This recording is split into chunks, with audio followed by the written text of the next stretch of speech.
since Spacies is now a member of the Ministry of Retro Gaming. Yes, another Sega gaming podcast. Number 12.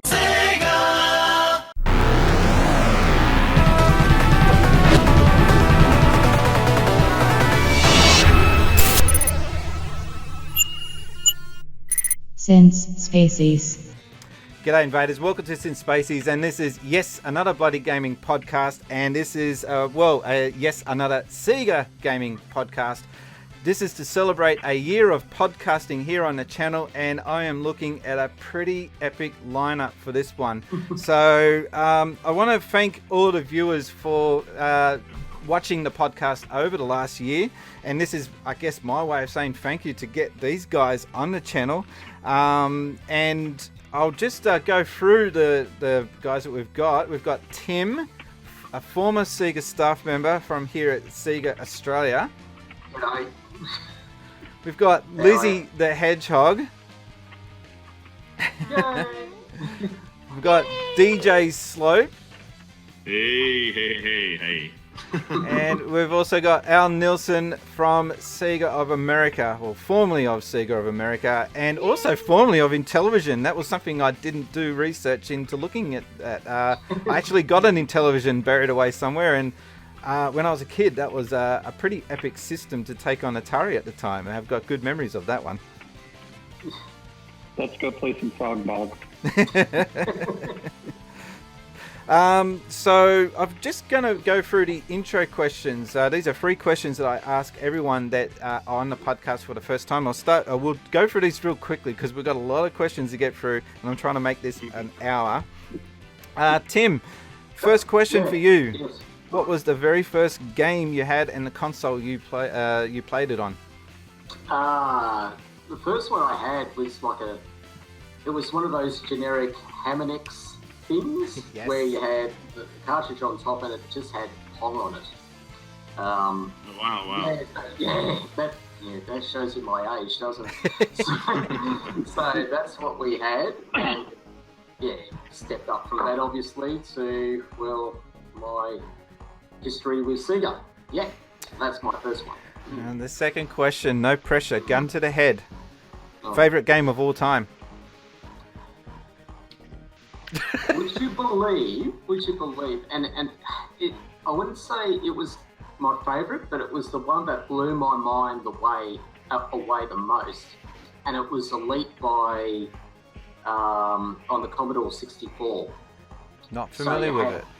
Yeah, so it had infinite universes, and you were like a space pirate to say, but it had 3D graphics, and that was the thing that was like, and it was the biggest game at the time, I think, and it was made by BBC. So do some research on it. But it was so expansive. You could play the game any way you wanted to be. You could be the good citizen, or you could just go out and shoot cops if you wanted to. but mate, that was the game that absolutely blew my mind away, and holds good memories for me. Yeah. And what are you currently playing? Oh, geez. Anything really. Like, I'm really into the arcade games. So I've got a main cabinet. So Which I'm jealous of. I'll get one day. You can do it. So I'm part of this online competition by Aussie Arcade. So we play against other people around the world. And people nominate games, and there's a plethora of old arcade games. You find some real beauties in there. So ones that you never heard of, or you never even bothered looking for. And so you sit there and you try cracking the game, try getting the highest score for it. So I look forward to challenging you when I get my main machine here one day. It's going to happen. I know the bloke that's going to build it for me. I just got to get it together. We'll move on to Lizzie. Lizzie, first game and the console that you played it on. I remember I got this generic Pong game that Ah. took up the TV. Second and one. I can't remember the name of it because it was a generic one. It was like a big giant controller, and you just choose a dial for tennis and two others, but it's the same thing, you know, the dot, no matter what you did. But that was my very first one. Okay. And then eventually it became the NES. Became Okay. second. Your favorite game of all time? I wonder. Which one though? Which one? Sonic 1. Which of the Marios? Sonic 1, okay. I wonder why. Well, actually, now we say I wonder why. What was it that blew you away about that game when you first played it? When I was back in 1993, I had a brain tumor removed. And to help me with recovery and help me with hand-eye coordination, it was actually the Sega Genesis controller I could actually grasp and hold. And the game that they had was Sonic 1. So my very first game was Sonic 1. Kept me happy. Really helped me with recovery. That's so Oh, cool. that's pretty impressive. That's cool. What are you currently playing at the moment, though? Shantae and the Pirates. Oh, yes. love that I game. love that. Is such a cool series that it just keeps going and going and going. I And really need to play those games. I've not played those games. you've not played. You should get on it. If you like Wonder I Boy, know. if you like Wonder Boy and Munsterland, you're gonna really dig the Shantae series. It's just such a good series. Bit Castlevania-ish. Like you got to track back and forth, or Metroid-ish. Got to track back and Metroidvania. forth. Yeah, but no, it's great graphic style. The music is just so memorable, and it still sells on today. And it's one of the most expensive Game Boy Color games, which Oh, yeah. that goes for quite a penny because it came out at the end of the Game Boy Color's life cycle. Dan, still go Yes. slow. Yeah, so I actually don't know the answer to this one. Your first game and console, and the reason why I say I don't know the answer, I watch all your videos, but I can't recall you ever talking about this. No. I think I've brought it up a couple of times in random podcasts, but I don't think I've ever done a video on it. Maybe I will. Yes, it's actually not a console. It was a home computer, the Amstrad. So for anybody out there, the Amstrad CPC 464. So people that don't know that, that's Alan Sugar, which is the British Donald Trump equivalent in The Apprentice, when he was in The Apprentice. You could have Not used as a better president. example, but okay. Yeah, it was his computer. It was his home computer, and basically there was a lot of shovelware on that. He was a guy that just said, "Oh, just make a game, and it was one of two games. It was either Bridget, where you start at the top and all your little men like lemmings make their way down to the end, and there's holes and you have to push the buttons down to make the Okay. bridge, you know, and you have to get it. But it was so impossible for a kid to play it pushing the right keys. It was either that or a game called Oh Mummy, which did get plenty of conversions. I think there was even one on the Mega Drive actually. Yeah, it was one of those two games. The next one, I think I know the answer to it, but I'm just going to see if I'm right. Your favorite game Yeah, of go all on. time? What do you reckon it is? Sonic 2. So Sonic 3 and Knuckles. Oh, look that at was it as close. one Okay, game. I knew it was one of them. Yeah. Yeah. The one that's playing in your background, actually. That is my Funnily all-time enough, favorite and game. it's on an authentic machine. It's not an emulator or Yeah. anything. It's running Yes. on the real McCoy. There's a weird. Is that the Japanese cart I see there? It's a weird story. It won't run on the Mega Drive by itself, but if I put Sonic and Knuckles, it's like, oh, okay, we'll let you play it. Okay. But yeah, Sonic 3 and Knuckles, definitely my all-time favorite game. Blew me away. And I know you're a very busy man. I know what it's like to run a YouTube channel. Yours must be so much more time-consuming than even mine is. Pretty hardcore. But do you get time to play games? Because I don't. I do, thanks to the Switch. Yeah, that's the thing I play on the most. I'm normally just sitting in my car, not while driving, on my lunch break, playing on this. I've just finished Sonic Mania with all 5 characters, so I've literally just this second finished that. But I'll do a little shout out actually, because the game I've literally just started playing today is a game called, I don't even know if it's out yet, called Fox and Forests. Wow. Little indie game for the Switch. I've literally started. I've only played about an hour of it, but I'm quite enjoying it. Is that a Zelda type one that I think I've seen been talked about? Oh no, it's different. I don't know. It's not coming out on a physical release. This is actually the soundtrack with a code in, and some bumper stickers. Check this out. Man, you get all the cool stuff. This is the first time an indie guy has ever gone to the level of sending this sort of thing to me, but I really appreciate it. Yeah, it's like a Wonder Boy game. Man, that's quite good fun. Okay, and all right, so we'll move on to Al now. What was your first console?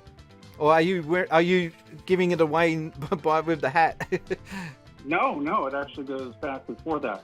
It was a private label version of an Atari game, which was sold by Sears, which included Pong and Breakout and Circus Atari. And I actually like playing Circus Atari. That was the one that I had the most fun with. I love Breakout. And there's such a cool story behind that than the way that got put together with Steve Jobs. You can look that up if you're watching this podcast and don't know about it. I feel left out being the only one that's not chosen Pong so far. That's, Well, if Nolan was here, I'm sure Nolan would go and say Pong. Well, I've never actually had anyone select Pong as their first console, and now I've got like a trifecta on this one podcast, so that's pretty cool. And I had Super Breakout 2 in there. Whoa. Now with color. Now, what was my first console was the VCS. Yes. My first experience with the console was trying to play a Fairchild Channel F in a department store that had this beautiful display. Right. And there was just no way that you could play the game, because I think half of it was broken and everything like that. So it's like, I don't want that. So I ended up with the Atari VCS. I saw a Fairchild for sale in Japan. I won't tell you the price because it's very rude. It was so expensive, but it was in box, and that was only last year I saw that. So they're getting to be really hard to find in the wild. Mm-hmm. In your favourite game of all time, I'm hazarding a guess we might be talking about it during this podcast, but I could be wrong. What do you think? Sonic 2. You got it. Absolutely. My favorite is Tom Kalinski's favorite. Probably a lot of other people would say of America's favorite. I had my best experiences with that game, but I feel like a betrayer here and a traitor that I didn't actually pick it as my top game of all time, but it was very close. Yeah, it's a close one for me. I mean, I think that game is possibly like the game that changed me the most, Sonic 2. Like before, I didn't want to touch anything that wasn't a home computer, like my Amstrads and stuff like that beforehand. But then when that Mega Drive landed under my Christmas tree and I had Sonic 1, Sonic 2, Streets of Rage, and oh wow, you had it all in one hit. Okay. Oh, Sonic 2, man, like that. I think the Sonic game that had the biggest impact on me was when I was in Japan and I saw the first in-development version of Sonic on a dev system that Naka and everyone was working on. And there was no background, it was just a wireframe, and there was this character just racing through, and it was like, wow. And then they took me over to another dev system where I saw in progress the development of Green Hill Zone. Wow. And it's like, okay, you go together and you're still going to get that speed, and it was, Naka said absolutely. Can you help clear something up that's been bothering me? That's and Tim, you might even be able to chime in on this. I recall rumours of Sonic having the apple running down a hill, outrunning an apple, which later got taken out of Sonic and put that sounds like Castle of Illusion and put into Castle of Illusion. But I believe that was originally meant for Sonic. So, Al, can you recall that? I've never heard that. So no, Tim, I've have never you heard it? I never saw it in any dev versions that we had, but that doesn't mean it didn't happen. Tim, can you recall hearing about that as well? Yeah, I remember the conversations that we used to have at the hotline about it. But yeah, you hear a lot of things out there. This was supposed to happen and that was supposed to happen. And Yeah, but that's the beauty of video gaming, isn't it? You know, I'm pretty sure that that's not just a rumor. I mean, we can't back it up at this point, but the Lara Croft nude cheat thing all over again, is it? You know? Yeah, I don't think there'll be so many teenagers trying to find that cheat code to get an apple running down a hill as there would be for the Lara Croft one. I would go crazy with it now if I believed it. That Lara Croft cheat just makes for such good, banter and talk later in YouTube videos. I remember reading in a magazine that what you had to do is you had to sidestep Lara Croft to the beat of "Wannabe" by the Spice Girls and to unlock it. You're like, "You wanna be my lover." And it was just like, yeah. It didn't work. I'm going to go through some questions. I've made up some questions here specifically for each one of you. I only answered 2 of 3. Sorry? Oh, what are you... Sorry? He only answered 2 of 3. I only answered 2 questions of 3. Oh, sorry. I always do this. What are you... Sorry, what are you currently playing? I feel left out. Sorry, I always do this. I'm a bad host. I was playing the beta of the new Toe Jam and Earl game, which is get out. really great. And does it hold up to the classic? Yeah, it's wonderful. And next week, hopefully, I'll start playing this thing. And so I just haven't had time to do that yet. So sorry about that, Al. Continue up. Not to bring anything, but I don't believe you asked Lizzie what she's currently playing either. Did I? You did. I did. Yeah, she showed up. Oh, I wasn't listening. Shante. Yeah. All right. You should not be listening. Enough making the host look bad. Let's get on with it. So I've got questions here tailored for each one of you, and I'm going to start with Tim. What was your special memory of working on the hotline? Is there anything in particular that you can recall that just makes you kind of wish you could go back to those days? Oh, jeez. What was it? I think the special memory about it was just working for Sega. I mean, I don't know how to put it into words, because Sega was so big in Australia. And you used to, you tell some people what you used to do, even back, or what you did, even back then, they go, what? You do that? You play video games? But you see, the special memories would also include, like, getting to see video games still in their ROM form. Yes. Like, I have fond memories of Street Fighter 2, Hadouken. I'll talk about that another time. Yes, we will. But you see some of the most exclusive things, and it's just, and then you'd see kids playing these video games, and you know that you're a part of it. It's incredible.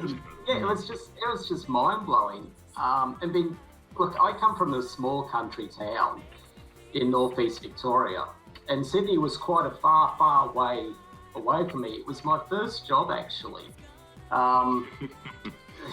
Maybe Brian said earlier to me, you probably peaked too early, and I think I have. But there were so many good memories there, like, as I'm saying, the video games, we used to go out to functions and that, meeting up with the Sydney Kings basketball team. We'd have celebrities come into the office and we'd see them.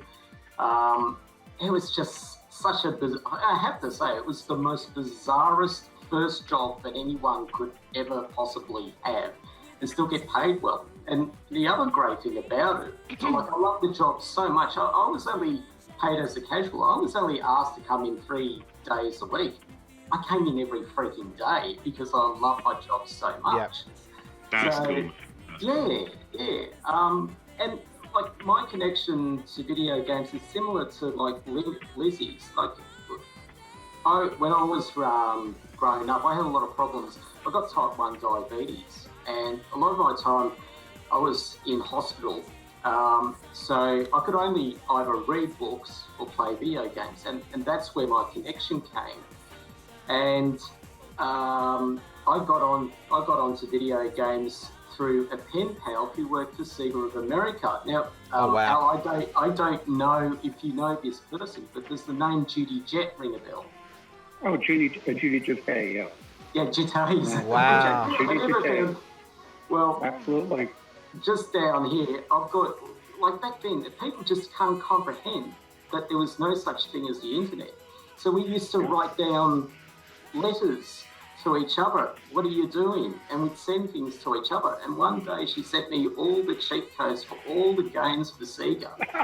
Wow. And that helped me get the job at Sega because there were so many games that had not been released, and because of the distance and communication problems and that, it was so hard for Sega or Authiesoft to get their hands on these cheat codes.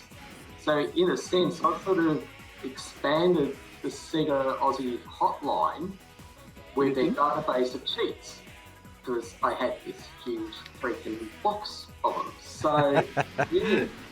Wow. That's amazing. That's amazing. So that's, yeah, but it was just... Did you say all that in your interview when you went for the Sega hotline thing? Because I would have hired you straight up. Well, basically I sent the box through. And said, Right. "This is me." And I got a job interview. And look, it wasn't easy getting up to Sydney because back in the 90s, it cost so freaking much. But Greyhound? Did you do Greyhound or? No, went by plane. Went from Albury Airport and went to Sydney. And Wow. Cost a load. And thanks to Mum and Dad. But, yeah. Wow, you got to chase your dreams, and that's a great example. And that's it. And that's what I do today. Like, I teach long-term unemployed. And I always tell them, if you're good at something, chase that. I was good at video games. So, which I can, landed the perfect job. And I'm forever grateful for it. Yeah. So, Lizzie, real simple question for you, and I don't know if you're going to be prepared to answer. We'll see. Why Okay. Why Sega? Why did I pick Sega? Yeah. Well, like I said, my first my first was Nintendo. Sega was actually second, but You made the right choice. You made the right choice eventually. You know, if you realize that Genesis does what nintendon't, you made the right choice. Exactly. The Genesis did what Nintendo don't. They helped me recover faster. They helped me hold a controller. I learned to do things quicker. And through Sonic, I started to copycat Sonic because I would see Sonic run. And since I just had my brain tumor surgery, She's doing it I had now. to get up and do everything over again. I had to do everything over again. So when I saw Sonic running, and through like the old TV shows and the comics, I kind of wanted to do what Sonic did. So when Sonic ate chili dogs, I wanted to try chili dogs too. When I saw Sonic running, I wanted to get up, walk, and run. And I wanted to beat Sonic 1. I wanted to beat Sonic 2. I remember in the old Nintendo magazines, there was a boy who said that he beat the whole game and he played Hidden Palazzo. I could never get Hidden Palazzo. I was determined to get every ring. I would get perfect bonuses on every level, perfect bonuses in the in special stages, everything perfect. I thought if you got perfect on everything, it would unlock. Never happened. Nope. Never did. So I stayed with Sega because eventually Battletoads came, and I loved Battletoads on the NES. So when I saw Battletoads on Sega, I was happy. I had the Lion King. I had all these wonderful games, but mostly Sonic. I mean, I hate Sonic 3D Blast, but I love everything prior. Yeah. Yeah, kind of. I mentioned it in, I think, a review that I did for Sonic Mania, just the last review I did, where I said that Sonic Mania Plus was kind of like what Sega could have put out if they had have stuck with the 2D format of Sonic. Yeah. And the Saturn never got a 2D platformer from Sonic, and I'm thinking this would have been the game that they would have released on that system, I think. as much as it would have been, I don't know if it would have been the saviour for the Sega Saturn. No, I don't think so. But it would have made a lot of people happy, though. There was and and it to would be be the honest, most expensive game ever. Yeah, and I think my other thing was that because of my disability, once Sonic became the 3D games, it became very difficult for me to play, and I had to like sit back and just stay with the 2D games because that was hard. And then like the controllers were changing too much, and then the consoles were getting too expensive. And where I live in the suburbs at the time, we couldn't find the newer consoles. You know, the Dreamcast, the Saturn. I couldn't find any of those. So I stuck with my Sega Genesis and the Genesis 2. That's usually what I played. I was very heartbroken I could never find the other consoles. But, you know, I was happy with the Genesis, and then, you know, eventually I got, you know, depressed and heartbroken because when I found out what happened, it was kind of like, well, that sucks. And then here comes Xbox, here comes PlayStation, but I didn't touch them for a long time. When the Wii came out and you could get the old games on the virtual console, yep. I was very happy. And then I saw Mario and Sonic, Olympic games, I was so happy. And then when they finally released your Mii, you can make yourself in the game. Oh, yeah. I was happy. I was playing Rio Olympics and Winter Olympics, so happy with Sonic. It was like a dream come true. For me. So DJ Slope, I got one question for you. Go for it, man. Was there ever a hate for Nintendo when you were a kid? Did you ever hate Nintendo? I didn't know Nintendo, in all honesty. I didn't really know what Nintendo was. So basically, right, so check this out. So I grew up... What a great childhood. So the only times... So there was... I can only really think of two times about two times roughly when the Nintendo was a little bit in my life. So basically, except for Mario on the telly and the cartoon shows and stuff. But I remember there was this kid and he said, "Oh, do you want to come around?" He was such a new kid on the block. I didn't even know his name then. He's like, "Do you want to come in and play this game?" And he showed me Mario, not Super Mario Brothers, like the 2D Mario Brothers game. You know, where it's just the plain screen Mario game. Yeah, Mario Brothers. Yeah. Yeah, that's it, yeah. And this is quite cool. And then I went around there the next day. I went, "Oh, is your son in?" Because I didn't know his name. And they're like, "Oh, he's moved." They've moved. Like, they moved the next day or whenever it was, 2 days later when I went around there. So I never saw him again. So that happened. And one time I went round my friend's house and their dad had an NES. But by this point, I was well into my Mega Drive. And I played a little bit of Terminator on the NES. And I'm like, this ain't that good. And that's my only memory of Nintendo. Completely. I went to a school with 70 kids in the entire school. The year above me had 2 children in it. The whole year had 2 kids in it. And everyone had Mega Drives. And I remember I was always good with my money. I always saved my my pocket money, and I would come in and I would show the manual because I would never swap my games. I would never lend out my games or anything like that.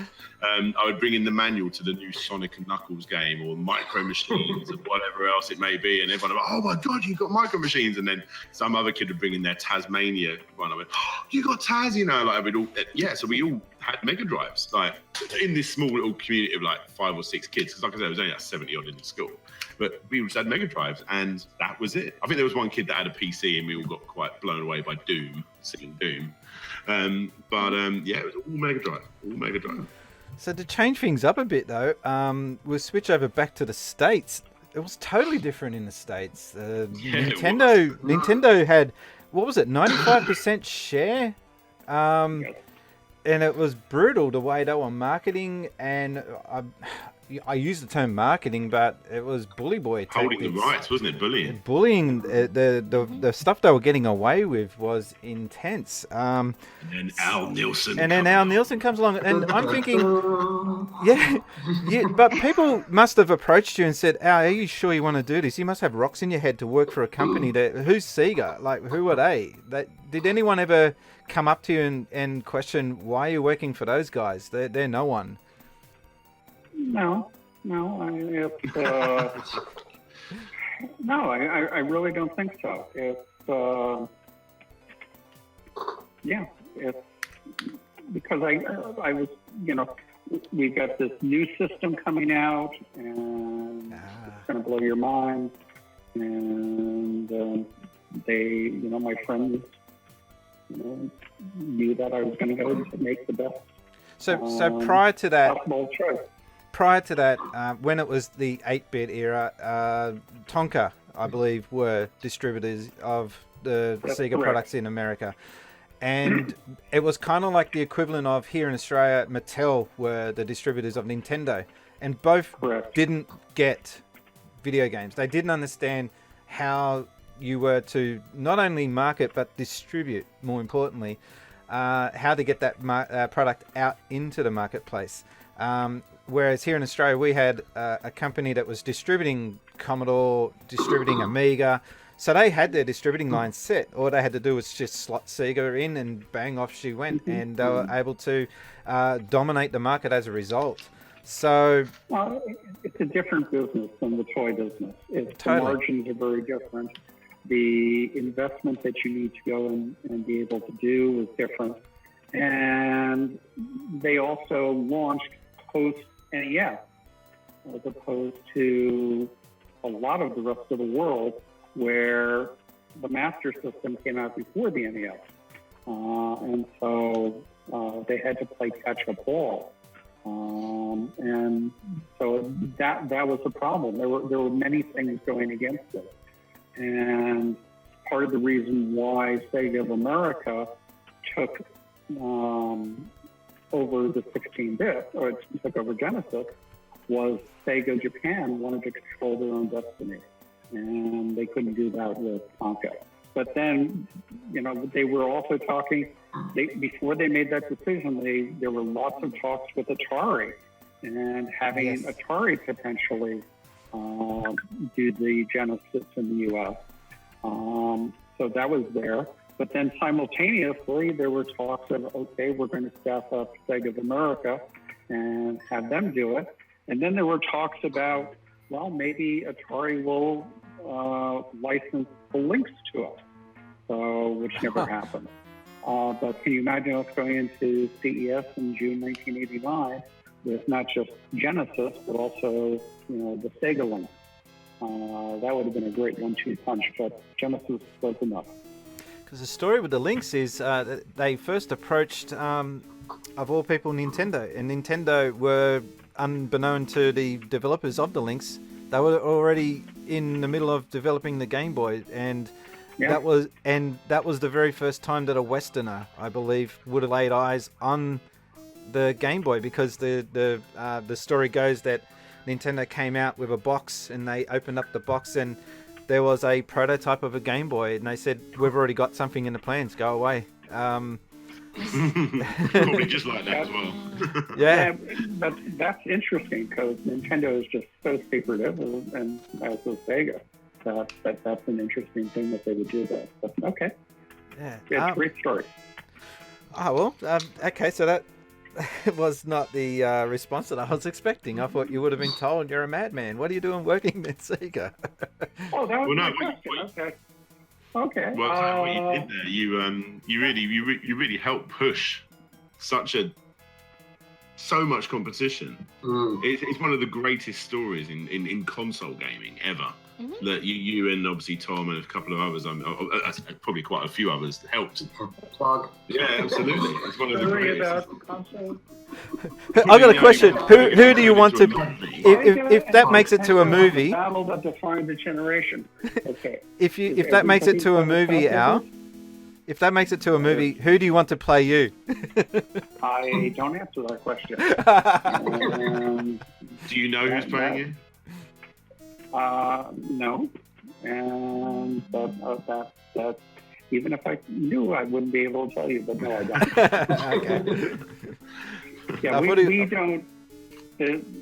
All of us, who are in the book, we that's something that we really don't talk about except to each other, because we don't want to influence in either a good or a bad way. Okay, no, that's fair enough. Let it play its own course. That's pretty cool.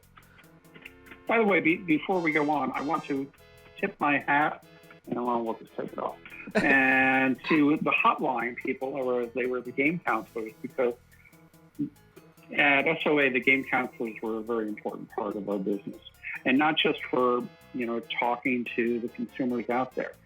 Every week, I tried to go and sit down with them and spend an hour, and I'd bring my team with me because I was getting feedback from what the consumers were saying. And so, there was no internet. As you were talking about, the conversations with Judy Jate and having to go, mail things back and forth. This talking with the game counselors was a way to get instant feedback. And we also sometimes would go and say, why don't you go and ask them this? And just, it was something interesting about a game that was coming out. And I didn't tell the game counselors what it was, just to see what kind of feedback there was. So it was a very important part of it. And, just a great group of people. And I'm happy to, I'll put it in the hat on. That's better. Oh, man. I remember when I was younger, I used to call the hotline, the one here in America, all the time. Yep. I'd be so happy because you would hear Sega, and then you could press this button, you could talk to someone live. I would be so happy. And then when the phone bill would come, my dad would be like, you called Sega again? You called Sega again? I go, yes. He goes, why'd you call him at 3 in the morning? I go, I just called just to hear Sega. And he's like, sorry, there's no one available. But still, I loved it. I don't know if we had anything like it in the UK. We probably did, but... Well, there you go. If anyone's watching this, leave a comment down below if you ever called up a Sega hotline or Nintendo hotline if you were that way, inclined. We used to prank the Nintendo hotline. I don't know about you, Tim, but I know I did. Yes, we know you did. Now I can talk about the Nintendo hotline because we did the Sega version of the mall store with Sonic versus Mario. Yeah. And our first stop happened to be in Seattle. We were about 5 miles from Nintendo's headquarters. And the game counselors from Nintendo would come. They had these really great leather jackets. I have to go and say, they were great. And they said Nintendo game counselor on the back. And they came in, thinking that they were going to go and disrupt the thing. And by walking into our exhibit, and people would want to start talking about them. All the people who were there were ignoring them and just playing Genesis and Sonic and voting in Sonic versus Mario. Wow. So it's there. We weren't anywhere near as professional as what America were, and I'm sure Tim can back me up on that. That's a seriously ballsy move. That is like. Yeah, it wasn't professional, no. Anything but. And the reason why I say that is because there is a video going around about the day in the life of a Sega hotliner in America. And it's a documentary, and it goes for about half an hour. And I watched that, and my jaw was on the ground with the difference. They had clock in, clock out. We didn't have any of that. They had set folders that were given to them. They had set tasks. We just kind of did what we felt needed to be done. We didn't have any real guidance, I think, in hindsight. Yeah, but that was also back in the day with Australian working culture. Like the whole clock in, clock out thing wasn't I don't think it was that strong back then. No. It was sort of starting. Yeah, just turn up on time. That was pretty much all we asked. U.S. labor laws are a little strict. But I turned up every day to work. Sega, when I first joined it, was, we had a VP of sales, we had a acting president, we had a controller, and we had a small repair shop for Sega Master System, and then we had 15 game counselors. So Sega America back in early '89 was only about 20 people, and the game counselors were in this one room and just doing it. And then as we kept getting bigger, they kept getting bigger, and There's one particular moment in Sega of America's history that fascinates me, and that is the moment that it got announced that you had 51% share. That was a big deal. And the story that I've heard was that you guys were organising a big barbecue or cookout or something like that to celebrate it. That would have been massive if that happened.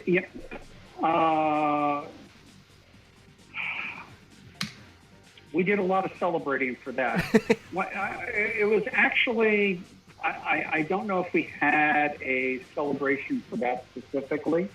I know we had an internal celebration when the first numbers started coming in from outside groups telling us what was there. And the big time was when we came back from after 1992. Christmas '92, and then saw what the numbers were, which was phenomenal. I think the most interesting time around numbers was the week after Sonic Tuesday. Most of us were in New York for the launch of Sonic 2 on Sonic Tuesday, and then we went off for Thanksgiving holiday.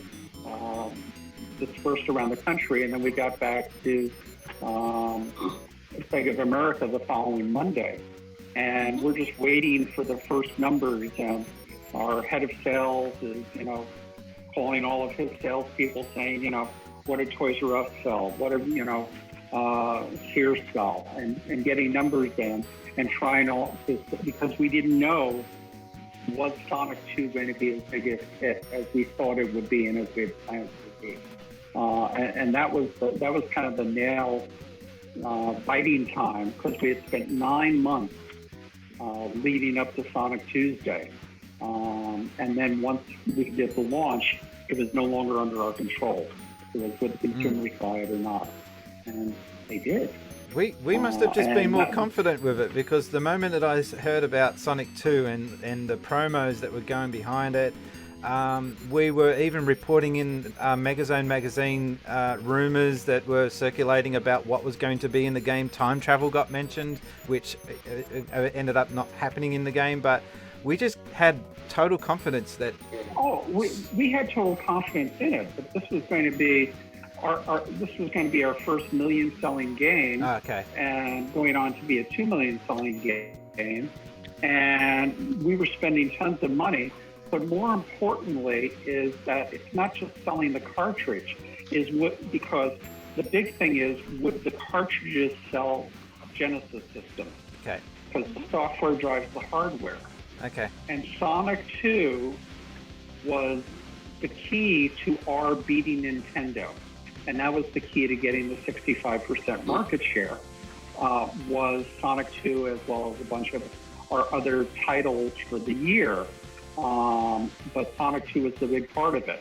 And that is what we needed to know. Were people not just buying the cartridge, but were they buying Genesis systems? Because we needed the Genesis system to go and, put the guy who was number one out of sight and put us in the number one spot. And luckily it happened. But yeah, you just hope that everything that you're doing is going to go and lead up to that. It's the strange thing is after we did the launch and at a Toys R Us in New York City, we all went and said goodbye to each other, and we went out there, and all of the work that we had been going crazy about, working long hours to make it work, nothing else that we could do could decide whether it was going to work or not. And so we were just hoping. And then the very tense moment, I bet. Yeah. And it wasn't Genesis systems. It wasn't just Sonic 2, but it was also Genesis systems. And that was the big thing, because that's what made the difference between us being number 2 and being the number 1.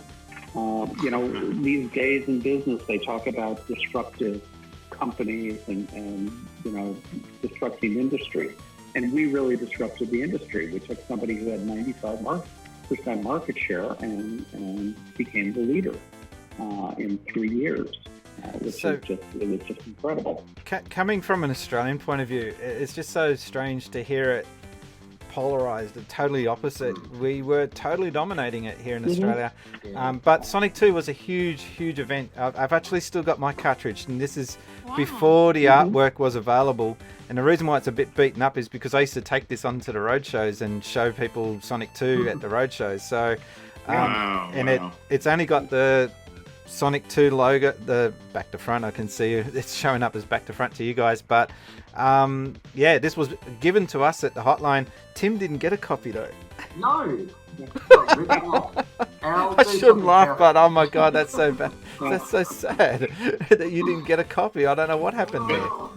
You're saying about that change from moving from Nintendo 95% down to what, like 49% or whatever it was, and Sega becoming that dominant force. I mean, they were already, like you say, over in Australia, really big with Master System stuff, and over in the UK.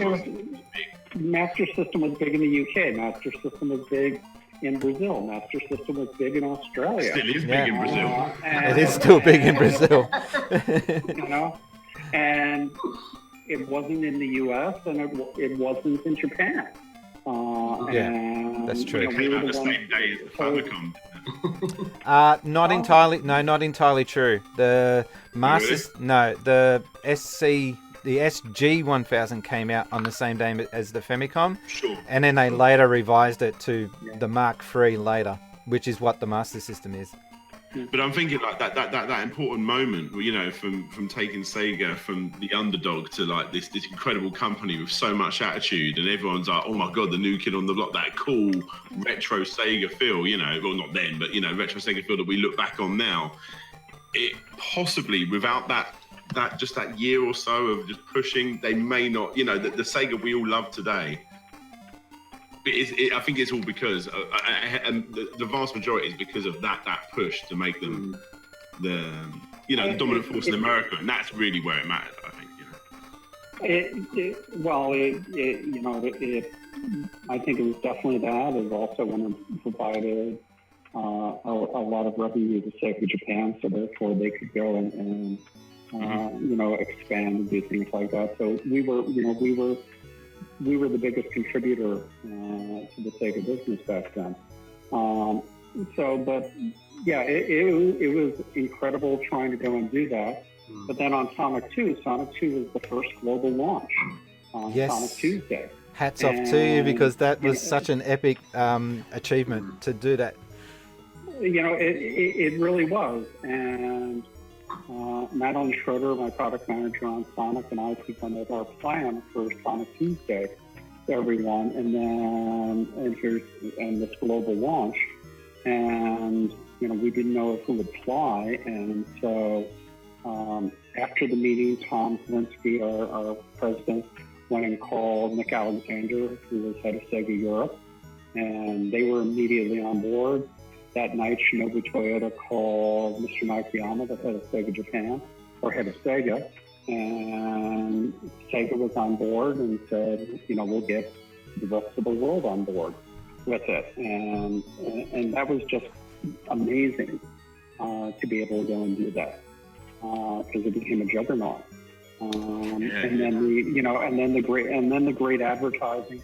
We're still. We still pinch ourselves,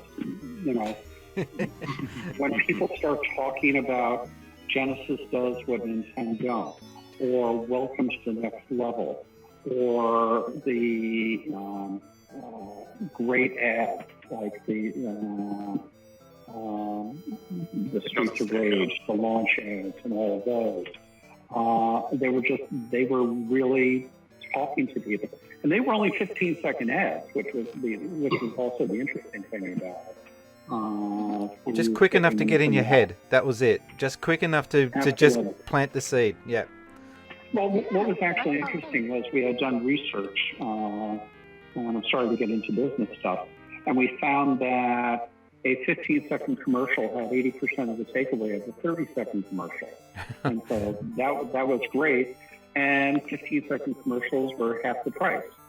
And so we were able to run twice as many commercials for the same dollar. And you have to remember, for every dollar of marketing I had, Nintendo had 10. But that advertising campaign you did with Genesis does what Nintendo don't. That was just a stroke of genius. Like here in Australia, we looked at American marketing as a little cheesy for the most part, but that particular ad just hit the nail. It was just like a perfect commercial compared to what I didn't know anything about that until like after it happened, after the internet really, because we didn't have anything like that. Oh no, I recall it because we were getting magazines and it was the print version that we were seeing, and we saw how effective this big black page with big dominant Genesis. It was just so in your face. It was nice picture of Michael Jackson underneath as well. Yeah, and then how do you think we felt when we first saw it? Yes. Okay, so but here in Australia we had good advertising campaigns, but there was no one or two ads that really stood out. It was for the most part just consistent good commercials, and just kept advertising. And also they were advertising in areas that you wouldn't normally think about today. They were actually advertising within the rental tapes for the rental market. Which I don't know if they were doing that overseas or not, but that was a big thing here, that they were advertising to the rental, video rental. That's something you don't talk about much anymore, is it? I gotta ask. Yes. Did they ever put them in those dirty magazines? No, but... Could you imagine? Hey, Daddy, while you're reading this, why don't you get your kid a Master System? There was a British ad campaign that was along those lines with FHM and Viz Comics. Some of those commercials, I couldn't put them on like the print commercials. I couldn't air them here because they were just so out there. Were you talking about the harder it gets? Yeah, that's the one. That's the lot I'm talking about. But having said that, Nintendo weren't shy of doing that as well. They had one or two advertising campaigns that were doing the rounds, and something about a woman being bondaged up and the guy's distracted with the Game Boy. But she's in like the sexy lingerie, isn't she? And Sega did it, so they were doing it back and forth at each other. I just don't know if you really see that kind of advertising being used these days. I remember for the UK, the big thing was like the cyber razor cut, and like the real. It had a very British feel. I feel like the UK marketing. If you look at the adverts, I mean, obviously you had those Viz advertisements in magazines, but if you actually look at the adverts that were on the telly, the commercials, I suppose, they were so British, that the cyber razor cut. I mean, how ridiculous is that? So ridiculous.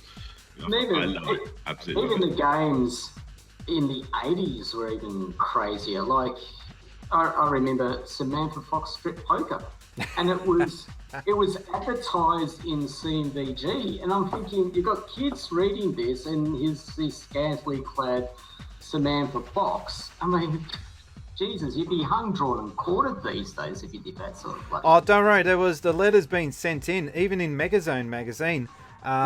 Before we started, I was reading some of the letters that were being sent in, and one of the editors mentioned, it was before Stuart was working there as the editor. Yeah. He mentioned the word, I can't even remember. It wasn't even a really bad word, but it was kind of, bloody, I think there was. And she took to issue with the word bloody being printed. And I'm like, really? That's your biggest concern in life? One word? The worst one was the Aladdin cover for Megazone. Do you remember that? Hang on. All right.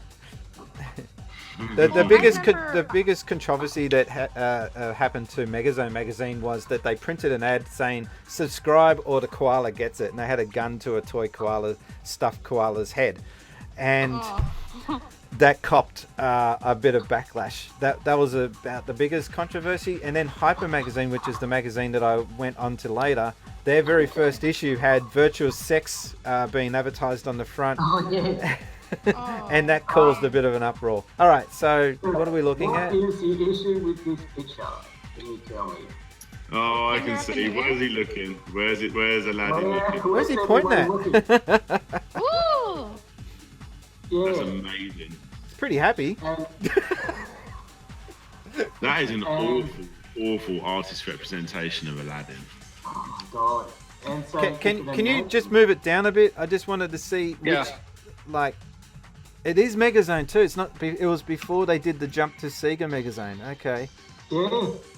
That was after I'd left. The thing is, how would you not see that? That's got to have been put in, like... Oh, it was deliberate. I used to say it, because we used to get the magazines in the office there. And so I was like, oh yeah, that's a good cover, and you just look into it. And then, within a week, the calls we got about this. And then you look at, what did they put? Like, oh my god. And so, yeah. I don't have that issue. Well, there you go. It almost looks like the genie's having a look as well. Yeah, he's having a bit of a That's the peek. whole idea. Everyone's looking at. Oh God, Have you got What did I miss? Did I miss anything?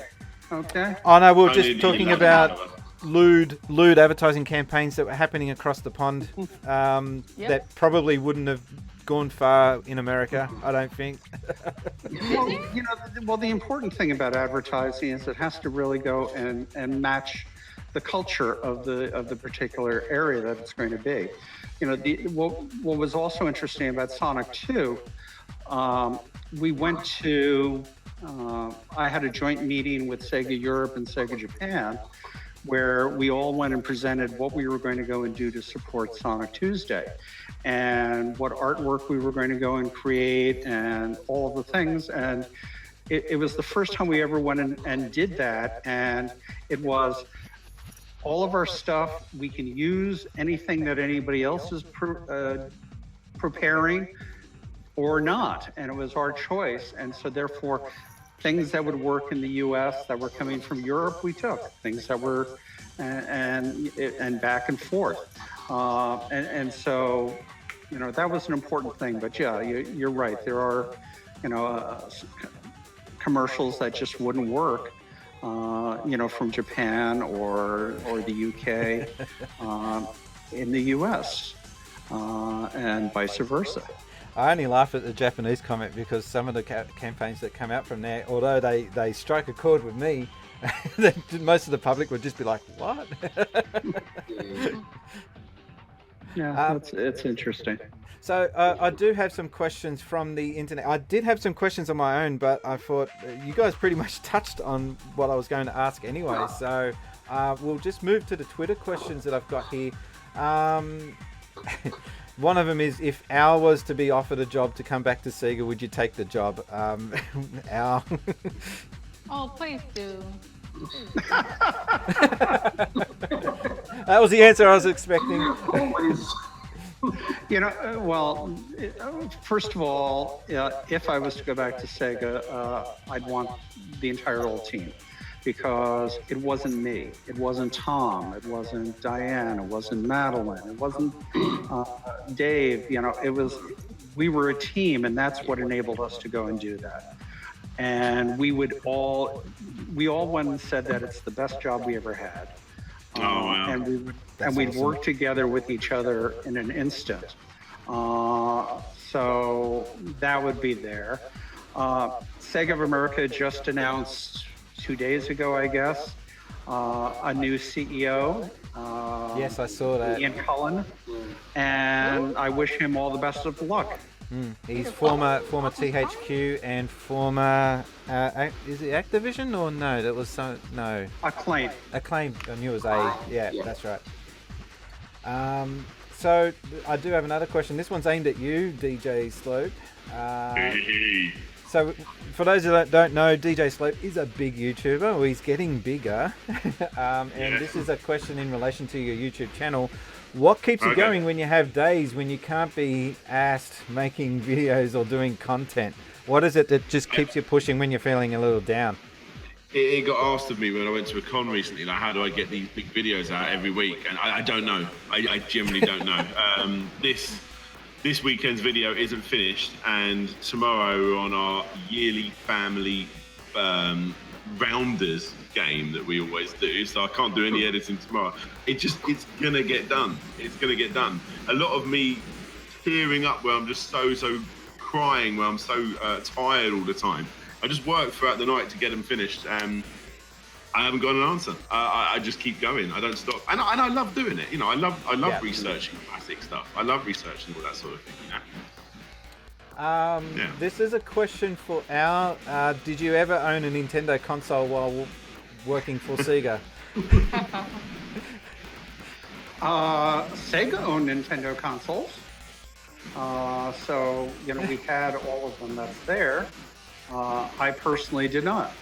The answer is no. I'll let you in on a little secret.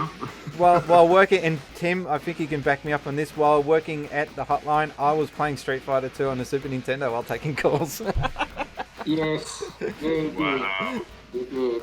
Yeah. Okay, That's probably why you left before me. No, that's not the truth. They sort of pushed you out. No, that's not the truth. Surely that's you need to be getting a warning or something for that, don't you? The Somehow I CEO don't would think walk you would have past. lasted long at SOA. The CEO would walk past. He saw it. Nothing was said. Didn't care. So I don't know. You've got to understand the enemy. That was what I was going to answer if I ever got approached. I've got a question, another one for Al. They're asking, do you still keep in contact with Paul Ruse and Paul Rio? I'm sorry, the pronunciation's butchered there. And well, he's asking, what did you think of the console wars? Well, obviously you do think about it because you got the book there with you. You mean this? Yeah, but you mean this one? Yes. I gotta read it. I still haven't read it. Why haven't you read it or listened to it on Audible? Because I lived it. I was living it. Well, but this talks about Sega of America, Okay. so the details there. But and it's available in Russian, Italian, Spanish, Portuguese, Japanese. I think it's coming out in French. Is it on Kindle? Is it on what? Kindle. Yes, it is. It's available on Kindle. It's available in the iTunes store. Absolutely, go get it, and and do that, and learn about the great times. We love console wars. Those of us, it's a good. You get the feeling from what life was like at Sega of America during those times. And we think it's a good reference. How we act is very similar. People feel that the voices is the same, and so you see how crazy we are. And so I was there. Paul Rio, yes, I keep in touch with Paul and all of us who were on the senior staff at it. We email and text each other regularly. We talk on the phone, have lunch together with different members. Yeah, as I said, it's this wonderful group, and we're great friends. And we would work together in an instant if something was there. So we've got I was supported by the old group.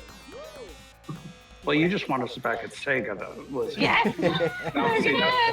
That's Making what you Sonic. support. Okay. Promoting Sonic games again. we got another one of these. We got another one of these gun to the head questions. Gun to the head, yes or no? Did Michael Jackson compose the music for Sonic 3? I will not answer that question. Okay, fair enough. And He did. He just did. And what was your favorite non-Sega related console? My favorite non-Sega related console? Mm-hmm.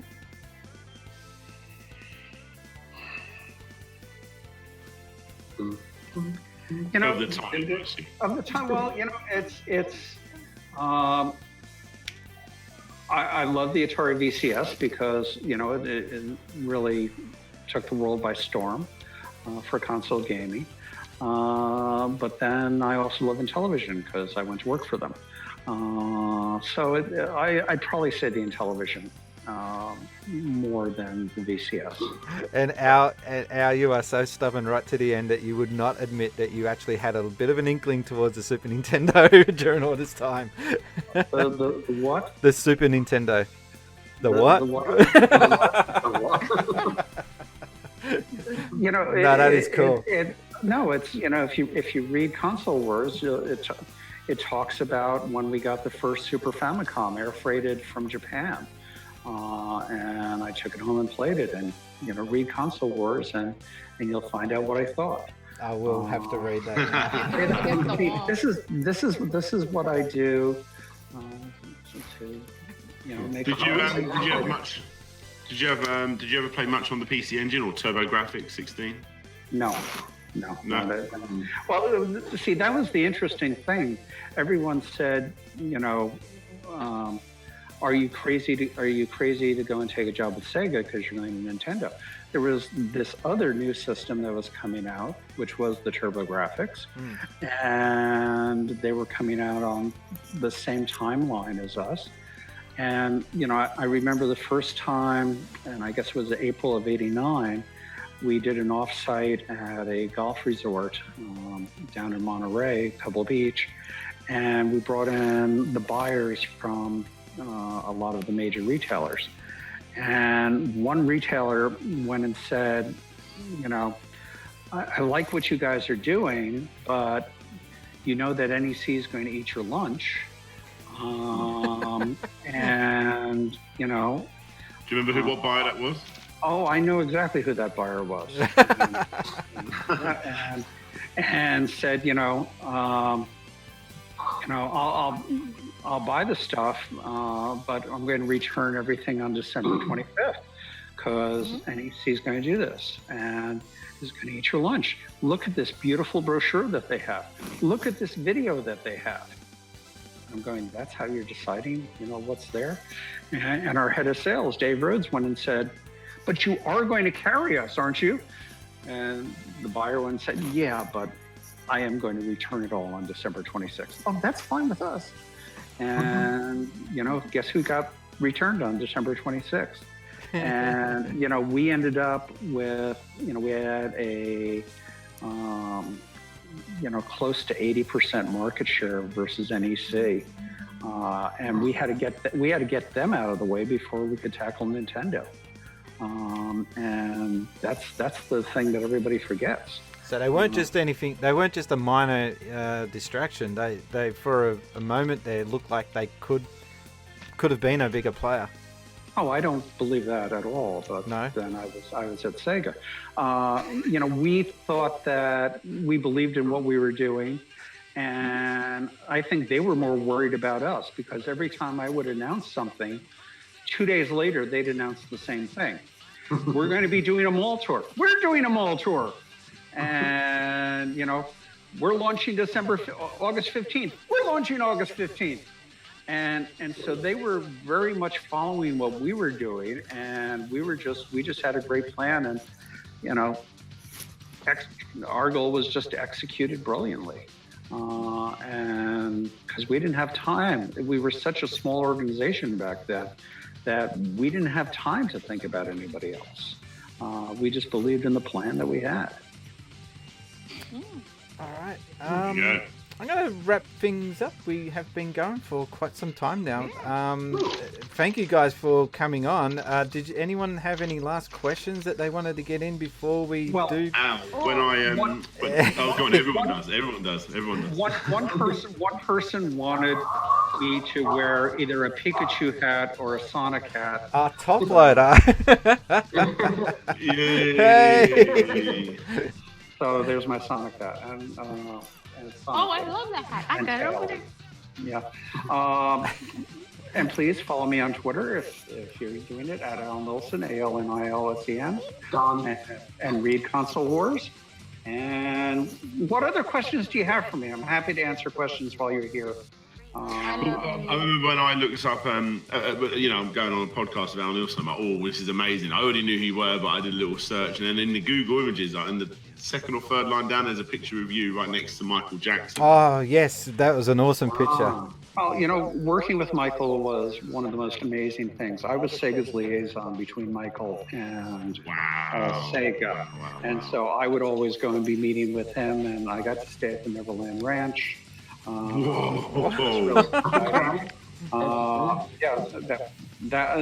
was wonderful, and going to studios where he was. I guess he was doing the Dangerous album at the time, and so I got to be at the studios that was there. And the picture of me with Michael. Yeah, it's incredible. And it was just wonderful. And I think I can say we became friends. And because the number one thing I said was, I'm not going to go and ask him about his music or anything like that, because everybody does that, and I don't want to be that guy.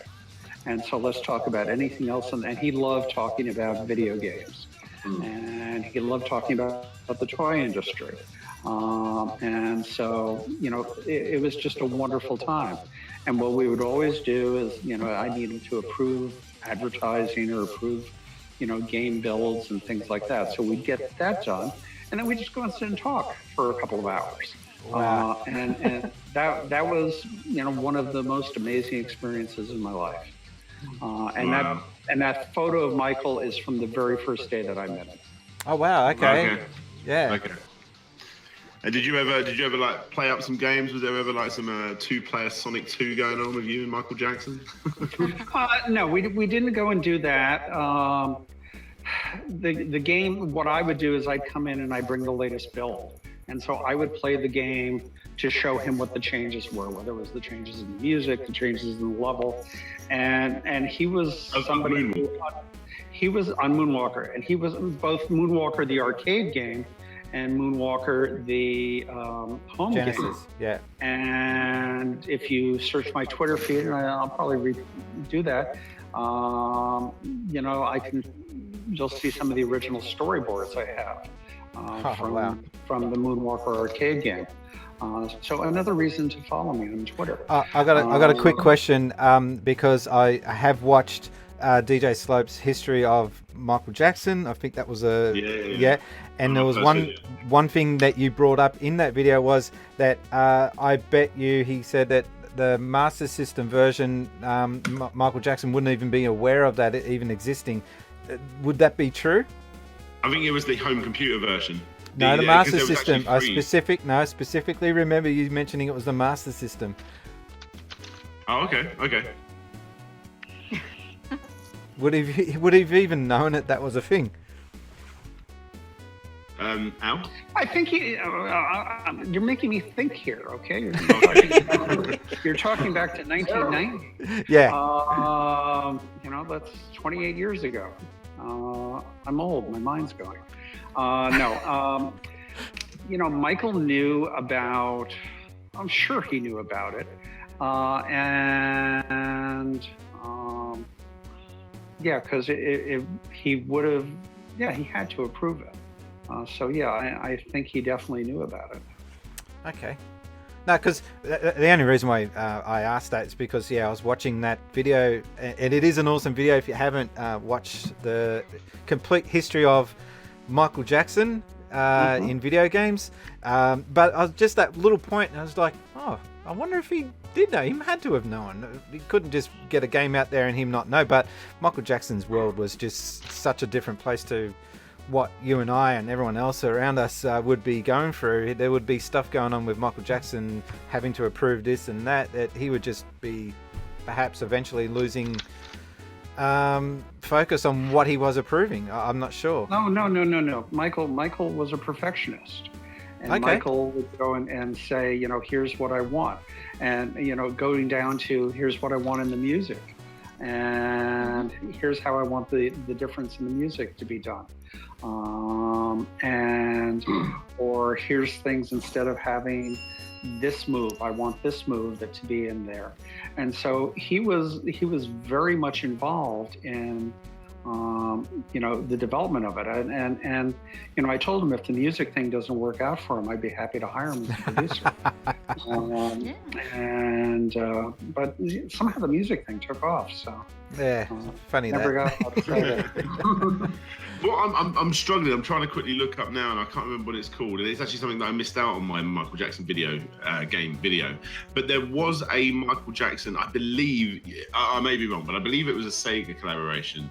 It was basically in was it the SG-1 sort of ride?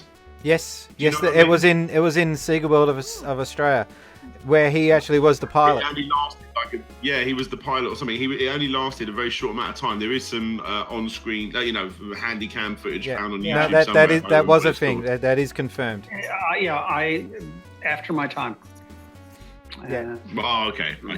But I've been for anyone who doesn't know, I've been caught up in the whole Sega World history because we found the statues for Sonic and Sally abandoned in a junkyard. I'm in negotiations with the owner of that junkyard. How's that going? It's not going. The guy is just so difficult to deal with. It's just, he wants vintage antique automotive sort of memorabilia. So, and anytime I offer him anything, he's 5 minutes later with a reply saying, nah, replica. Whoa. Send me over there. I'll talk to him. Give me that. And in the meantime, these statues sit abandoned in the open. But the reason why I'm mentioning that is that because I'm so caught up in the history of Sega World, which I only went to once, but I've got a lot of people. I've got a lot of people sending me in photos of when they were there. I'm still getting people sending in photos of Sonic's statue when it was in its prime.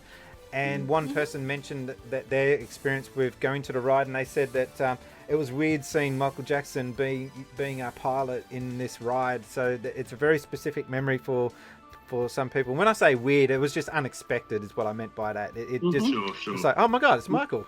he's going to be our pilot. Michael loved Sega. He just loved Sega. He loved going to Sega Japan and hanging out in their own R&D group. He would come to Sega of America and go and see what we were doing in it. He was just a major Sega fan. And there's a lot of photos to back that up. One thing that's always played on my mind is, and I know you're probably not going to answer this, Al, but the whole Michael Jackson Sonic 3 thing, the biggest rumor, the reason why it didn't go ahead was because Michael Jackson wasn't happy with the sound of the Mega Drive in Sonic 3 or Sonic and Knuckles. Now, my issue with that is the fact that he obviously would have agreed on the Moonwalker game for the Mega Drive, and that was his own music. It should obviously be a lot more attached to his own personal songs. So what was Michael Jackson's response to how the Mega Drive sounded on that original Moonwalker game? And the arcade version. Mike liked the sound. He spent a lot of time working on the sound, and he would give me detailed notes on utilizing a lot of music production terms that I had no idea what they meant. Right, okay. And which was really interesting. Wow. And I have to go and explain this to Japan. And he says, just write down exactly what I'm saying. Okay? They will understand. This is musician talk, I guess. And they will understand, and that's there. And so I would go and do that and send a fax over to Sega Japan, and a few weeks later we'd get another build. I'd go see Michael, and it's like, yep, that's what I wanted. Wow. So he was I think he understood the limitations of what Genesis could go and do, though he kept pushing for us to be able to do that, and also on what the arcade game could go and do. And so, I don't think, I'm sure Michael would have loved if, it had CD quality and everything like that, but he was happy. Fair enough. He approved it. Well, yeah, he approved it. I know they had a lot of trouble with the home computer versions of Moonwalker as well. They had to basically the entire music ended up getting sent back, and they had to completely redo the whole thing with a stopwatch. Michael Jackson actually sent over people to the UK to basically sit there with a stopwatch and time one of his songs and then time one of the computer songs to make sure it was absolutely perfect. Wow. And as I was told by one of the developers on that. Okay. Anything else I can answer before we close this out? Oh, well, this kind of goes towards us here in America, but there's a really cool console wars kind of thing going on. McDonald's Happy Meals have Mario toys, but Subway has Sonic toys. Oh, I At the same time. This is so cool. They actually gave me this poster. I didn't steal it, they gave it to me. Okay. But check it out. They gave me this.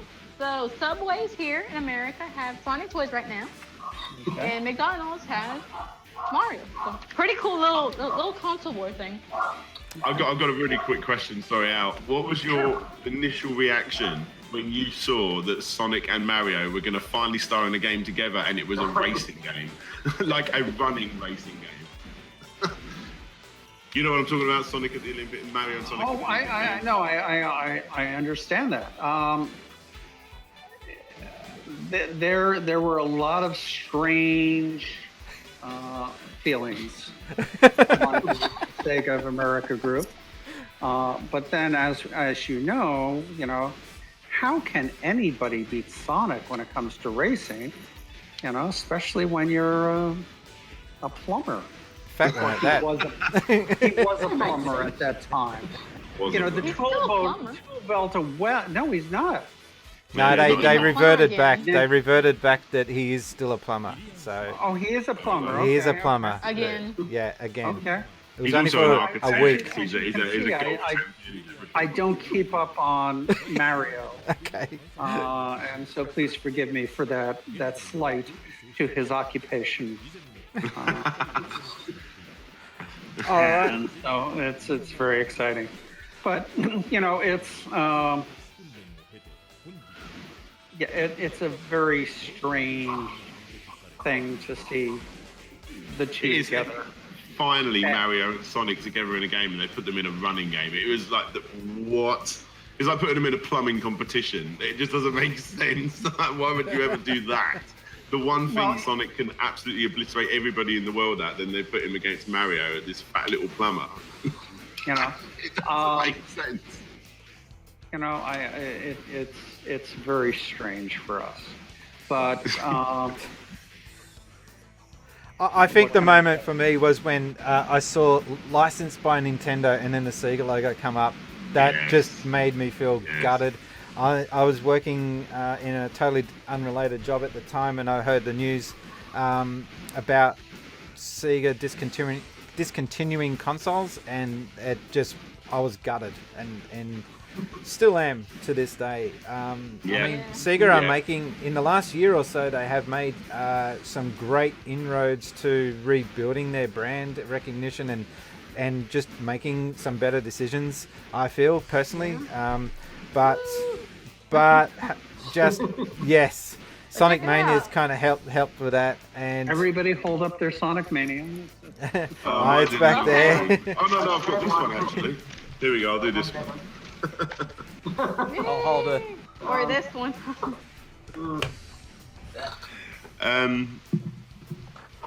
That was really painful because basically a lot of my friends, I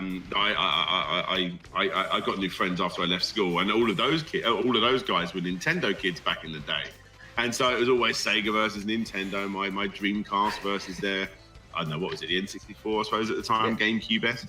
And I remember when I got, what game was it? It was Sonic. It was a demo for Sonic Heroes for the for the GameCube. And I put it in. I think it was just a DVD video, actually. But it played, and it came up, and I just saw the Sega logo. And it went Nintendo, and I was like, oh. I could imagine your mates just staring over at you. The burn. Sitting on the end of the bed, because I was the big Sonic fan. I was just sitting on the end of the bed in my mate's bedroom, and all my other friends are in like this sort of like wedding line down here, and every single one of their heads just like turned around at me. I don't have any of those games.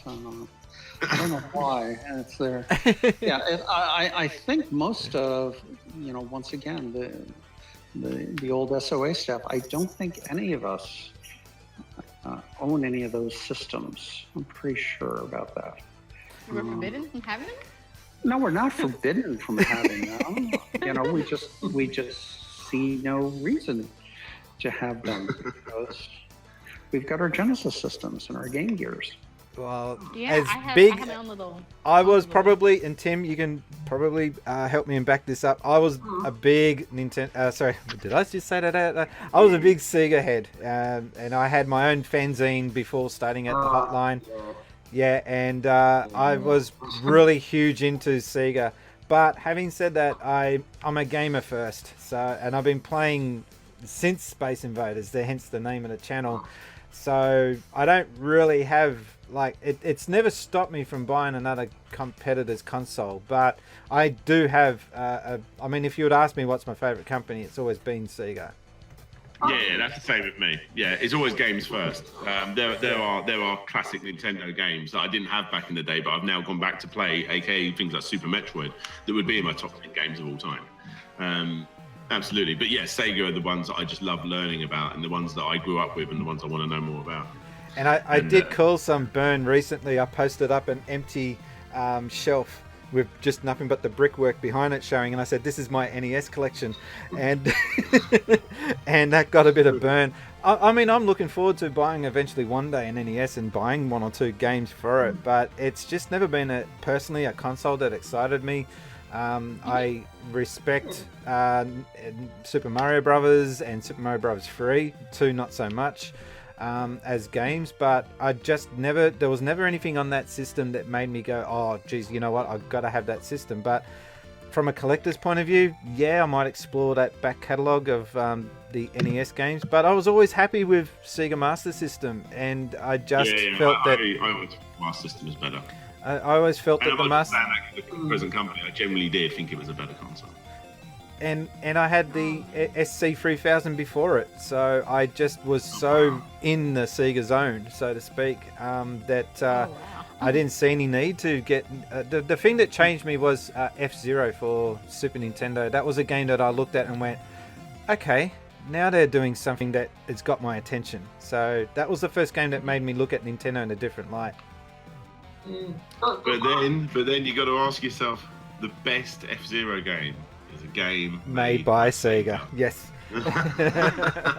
And we've come full circle. And I always remember seeing that because, I had all my friends like, oh, where's Sega now, Dan? Where's Sega now? But I remember when Sega started putting out games on the GameCube and the original Xbox, two massive competitive consoles. The best games in those original days were Sega games. What was the best game? Or probably one of the very best games on the GameCube on its launch was definitely Monkey Ball. Like, everyone went crazy. And that was originally going to be a Dreamcast game, Mm-hmm. Everyone went out and bought Sonic Adventure DX, for all its flaws. I actually really, really like the Sonic Adventure games. And, and everyone went crazy. Look how expensive Skies of Arcadia Legends is now and stuff like that, and then you move over to Jet Set Radio Future on the Xbox and the Sega GT games and Panzer Dragoon Auto, they showed, and Toe Jam and L3, they showed that they were still making like the very best games. But yeah, that was all originally going to be on the Dreamcast. Well, just on that point, then I got one last question: Would a Sega Nintendo collaboration or takeover, would that make your skin crawl? For me, I think it would. Yeah, I'm trying to think how that would work. It'd be sad, but it wouldn't make my skin crawl.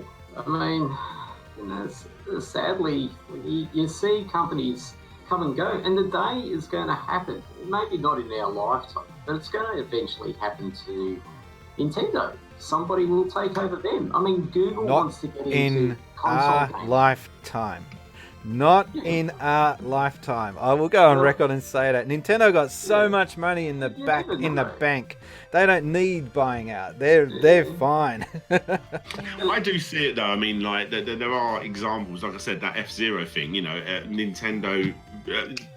To credit to Nintendo, they decided what else could we possibly do to F-Zero, and they gave it to Sega, who make the very best arcade racers in the world, and they still have done. It was a ballsy move, yeah. And they've done it, and they generally did, and that's why there's never been another F-Zero. And Shigeru Miyamoto has been on record and actually said that they can't do better than that. Not because they can't do better than Sega. There's nothing else to explore with that franchise. That is the best the game that game series could be. Add online multiplayer and stuff like that. There's really nothing else you could do. It's more courses. Yeah, exactly. But and then if you look at the other end, I know technically who make the Pokemon games, what are they called? Game Freak. Game Freak. Yep. Game Freak. Or the Game Pokemon Freak Company as well. They make the that Sega game a few years ago, Tempo the Badass Elephant, and that was a fantastic game. It didn't get any kind of recognition that it deserved. And that's, again, sort of the other way around. I know Game Freak aren't 100% Nintendo, but you get my, you know, it could work. And I would, a little bit of me would like to see what Nintendo would do with some of Sega's classic Ristar franchises and a few things like that. Yeah. But Stop. But that's just, you know, the mind-boggling. Stop. Well, I mean, yeah, but the reason I say that now is because no one's done anything with Ristar since that one incredible game. Yeah. I understand that, but stop. All right. So, Al, once again, where can we find you on Twitter? At Al Nilsen, ALNILSEN. Okay. What about you, DJ Slope? Where can we find you on Twitter and also on the YouTubes? Type Slope's Game Room into any search engine: YouTube, Facebook, Twitter, Instagram, whatever. You'll find Discord. Yes, of course. And are you on? No, not Snapchat. Instagram. Are you on that as well? I am. I'm quite new on Instagram, but yeah, I am on there. All right, help him out, guys. Follow him up on Instagram and make that account good again. Yeah. Again, I said. Lizzie, where can we find you on Twitter and on? Are you on YouTube or no? I'm new to YouTube. I have got a few videos. Okay. I'm starting to make cosplay aprons, but based off Sonic. So I'm making those, but I'm kind of lazy making those videos. So I should probably put them together. But I do have my own Facebook page. Just look up Lizzie Hedgehog. On Twitter, it's Lizzie LIZZY_Silvas SILVAS. And I am on Instagram. Just look up Lizzie Hedgehog.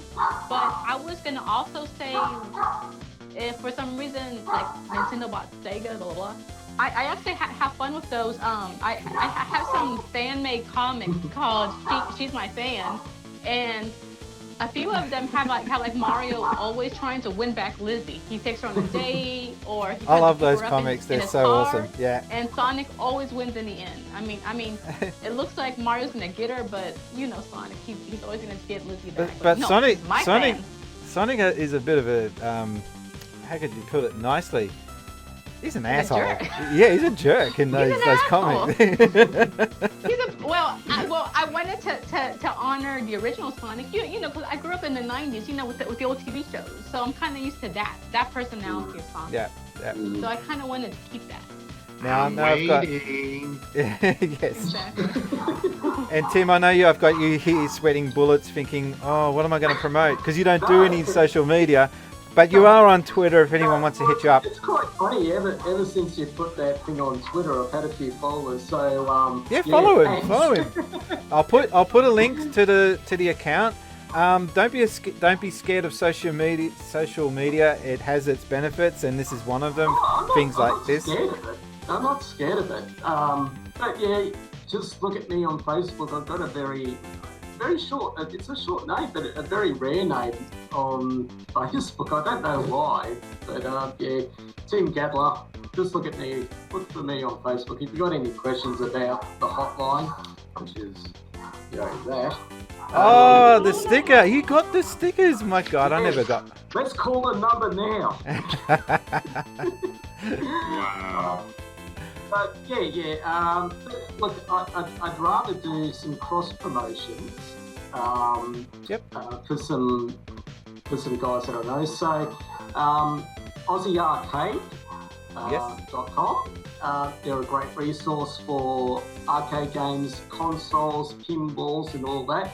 And as I mentioned earlier on, they do an online around the world tournament playing all random arcade games. So if you like your main games, go there. Also, I'll promote Retro Tuesdays, which is on Facebook, and it's a small group of retro gamers that get together once a month. They're actually attending this Tuesday on the 7th of August. Sorry guys, I won't be there because it's actually my birthday. Oh wow! Oh wow! I've got to get drunk, you know. So Happy birthday! Yay! Yeah, bloody old. Oh, hang on a sec. Yeah. So. What's he doing? Okay. What's that mean? Hang on. Happy birthday! Happy birthday! Oh, yay! Oh, Happy that's so birthday. sweet. Yes. So I'll cross-promote them. This has been a blast. Yeah. And on that note, I'm going to call this to an end. Thanks, guys, for joining on what has been one of the most epic podcasts I've ever hosted. Thanks, Al, and thanks, DJ Slope. Thanks, Lizzie, and also thank you, Tim. And please subscribe to Spacies if this is your first time here, and I've got more videos coming all the time. And until then, my name has been Brian, and I've been gaming since Spacies. Thanks, guys.